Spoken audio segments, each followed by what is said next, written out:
ఈ రోజే డౌన్లోడ్ చేయండి. మీ ఫేవరెట్ షోస్ చూడండి.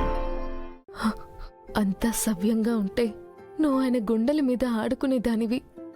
నీకు అదృష్టం లేకుండా చేశాను, నన్ను క్షమించమ్మా. ఆయన రూమ్ లో బెడ్ పక్కన చిన్న పాప ఫోటో ఉందమ్మా. చిన్న పాప ఫోటోనా? అవునమ్మా, ఆ పాప ఆయన చిన్న కూతురంట. ఆ పాప అంటే ఆయనకు చాలా ఇష్టమంట.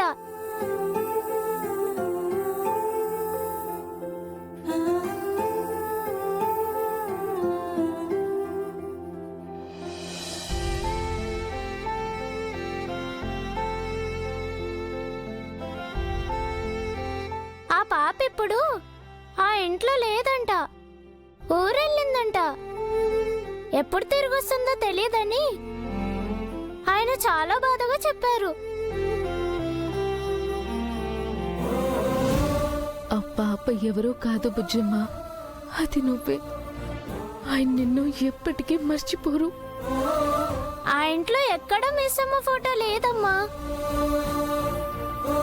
మిస్సమ్మ కూడా ఊరెళ్ళిపోయిందంట. ఎప్పుడు తిరిగి వస్తుందో తెలియదంట.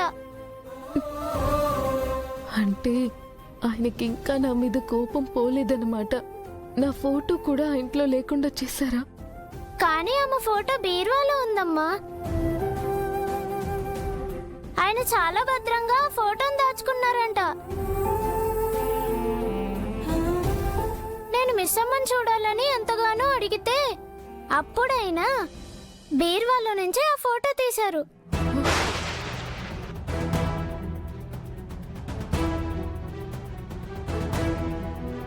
నువ్వు ఆ ఫోటో చూసావా బుజ్జమ్మా? లేదమ్మా, చూసేలోపు అంజు అక్క వచ్చి పిలిచింది. స్కూల్కి వెళ్ళిపోయా. ఆయన తన పాపని మిస్ అమ్మని చాలా మిస్ అవుతున్నారమ్మా.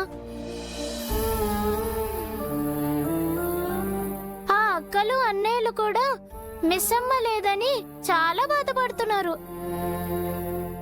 ఏంటో, ఆ ఇంట్లో నాన్నున్నారు, అమ్మ లేదు. ఇక్కడ అమ్ముంది, నాన్న లేరు.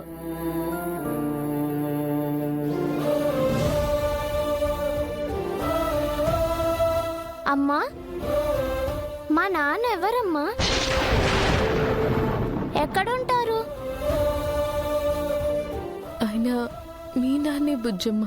మన నాన్న దగ్గరికి ఎప్పుడు వెళ్తాం? నాకు త్వరగా నాన్నని చూడాలనుంది. నువ్వు మీ నాన్నను చూసేసావమ్మా, కానీ ఆయనే మీ నాన్నని నీకు తెలీదు. ఆ రోజు త్వరగా రావాలి. ఏంటమ్మా, నాన్న గురించి ఎప్పుడు అడిగినా ఏం చెప్పవేంటి? త్వరలోనే నీకు అన్ని విషయాలు చెప్తాను బుజ్జమ్మ. నువ్వు చదువుకో. సరే అయితే.